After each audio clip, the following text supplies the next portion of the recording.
Hello বন্ধুরা, কেমন আছো? অনেক দিন পরে আবার দেখো আমি আমার হাতে তৈরি ব্লাউজের ভিডিও নিয়ে এসেছি। এগুলো পুজোর সময় করেছিলাম, তো ভিডিওগুলো তোমাদের সাথে শেয়ার করা হয়নি, আজকে শেয়ার করছি। দেখো, এটা একটা রেড কালারের বোটনেক ব্লাউজ ছিল।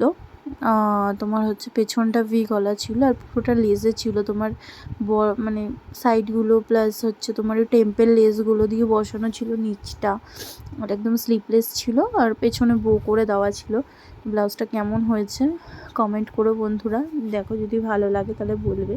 আর এটা একটা সিম্পল ব্লাউজ ছিল, যেটা মানে একদমই সিম্পল ছিল, কোনো ডিজাইন ছিল না। তো এটা আমি লেস বসিয়ে এই পাইপিং বসিয়ে করেছিলাম। আর একদম মানে প্লেন লাগছিলো বলে আমি দেখো সাদা রঙের সিলভার কালারের জড়িগুলো বসিয়েছিলাম, যেহেতু সিলভার নিয়েতে যাচ্ছিলো, তো সিলভার জড়ি বসিয়ে এটা আমি করেছিলাম। তো কাস্টমারের খুবই পছন্দও হয়েছে ব্লাউজটা, একদম প্লেন গোল গলার ওপরেই দিয়েছিল। তো কেমন লাগলো কমেন্ট করো, করে জানিও বন্ধুরা।